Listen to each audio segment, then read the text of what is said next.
Au loin, les vents s'étaient levés, les oiseaux volaient au nid. Le soleil s'était retiré, il perdait déjà ce conflit. Le linge tenait les cordes en vain, les arbres commençaient à faiblir. Ce qu'on peut dire dans un poème ne fait qu'adoucir ce qu'on vit. Quelques pagnes passaient par là, quelques toitures faisaient quelques bruits. Des gouttelettes me rendaient malade car chacune présageait la suite. Anxieux comme mes voisins, j'avais moi aussi espéré que durant ces 3 jours il ne se passe rien et que ce ne soit qu'une rosée. J'habite un quartier populaire, les ruelles sont mal tracées. Il n'y a pas de caniveau, peu de lampadaires.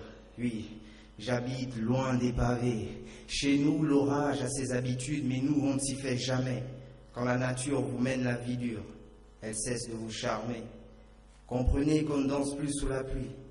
On s'agenouille pour qu'elle stoppe. Au lieu de ça, elle réveille dans la nuit comme un brutal chant de coq. Et c'est pire s'il y a une coupure.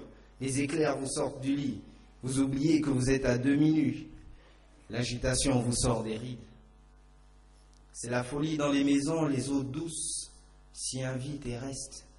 Ça court dans toutes les directions pour sauver le plus de bien. Nos mères pleurent dans toutes les langues, mais peu perçoivent les échos. Certains les banalisent à la longue, comme nos chers élus locaux. J'ignore bien où vous habitez. Vous devrez passer plus souvent. Je suis sûr que vous allez aimer. On a maintenant des toits ouvrants. Vos caméras, comme aujourd'hui, viennent pour filmer mon coin.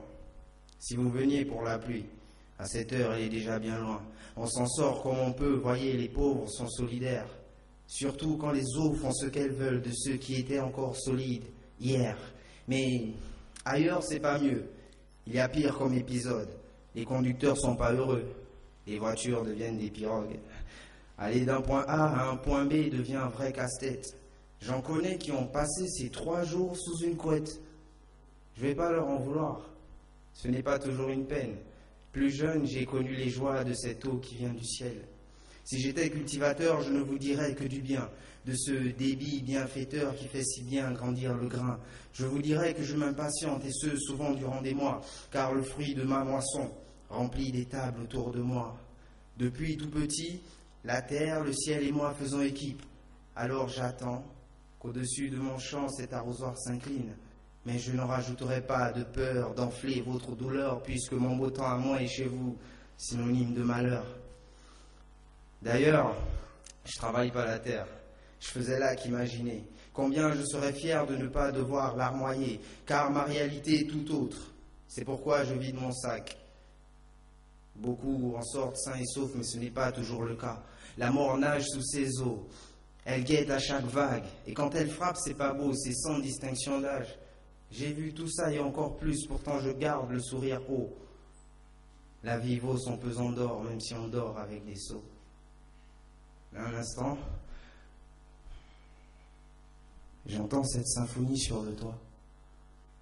Le tonnerre joue de sa batterie. Je vais filer, excusez-moi, et je pense que vous devriez aussi. Je serais vraiment de mauvais poil si ça devait empirer. S'il vous plaît, croisez les doigts avec moi pour que ce ne soit qu'une rosée. Slam.